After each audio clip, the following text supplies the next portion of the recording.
राधे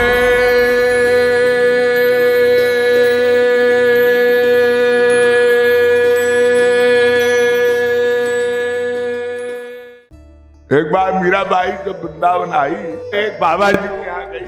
बाबा जी ने कहा, भाई ऐसा है, आप गुरु बनाना चाहती हो तो ठीक है, आप बनाओ, लेकिन हमारे गुरु के आदेशानुसार हम किसी स्त्री को दीक्षा नहीं देंगे। तो मीरा को बड़ा बुरा लगा। मीरा ने कहा, मैं तो समझती थी यहाँ पुरुष केवल कृष्ण है, बाकी सब पुरुष गोपी है। ये भाव परम बंदनीय है। कितनी ऊंची बात है मीरा। यहाँ सब जीव गोपी है, यहाँ पुरुष कौन है? पुरुष तो केवल परम पुरुष कृष्ण है।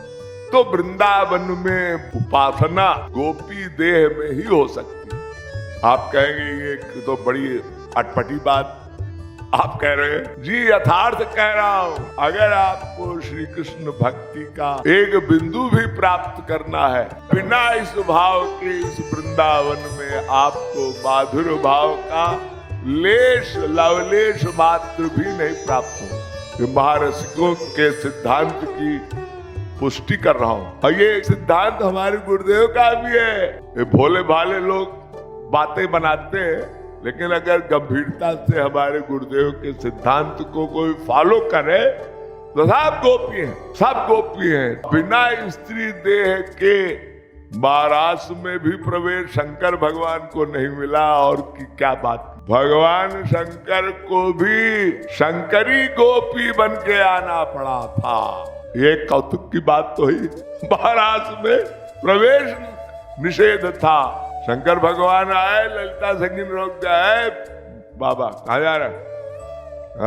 हम तो हमारे पास 30 लेटर है। उन्होंने कहा कुछ नहीं, ये इस शरीर में नहीं, जाइए आप कायाकल्प करके आइए। इतिहास साक्षी है। ये पुराणों में इसका बड़ा अच्छा इसका विस्तार है। ये कोई मैं कपोल कल्पित बात नहीं कर रहा हूं। वृंदावन का प्रत्येक भक्त अपने को गोपी मानता है। अगर वो नहीं मानता तो हमारे गुरुदेव की परंपरा से विश्वासघात कर रहा। अब भले गुरुदेव अपने मुखारबिंद से कभी न कहे हो, लेकिन अंदर से उनको पिंच होता होगा कि देखो वृंदावन में कोई साधक या भक्त अपने को पुरुष मानता है, सब स्त्री है, सब गोपी है। तब नारद जी कोई मूर्ख नहीं थे। इतनी बड़ी बात अपने सिद्धांत नारद भक्ति सूत्र में एक सूत्र लिख गए कि भक्त कौन है?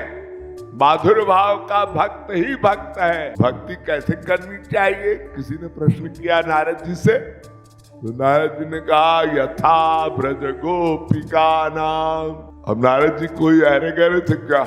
नारद जैसा भक्ति का आचार्य कोई हुआ ही नहीं इतिहास। ये भगवान के अवतार भी थे और ब्रह्मा के मानस पुत्र भी थे।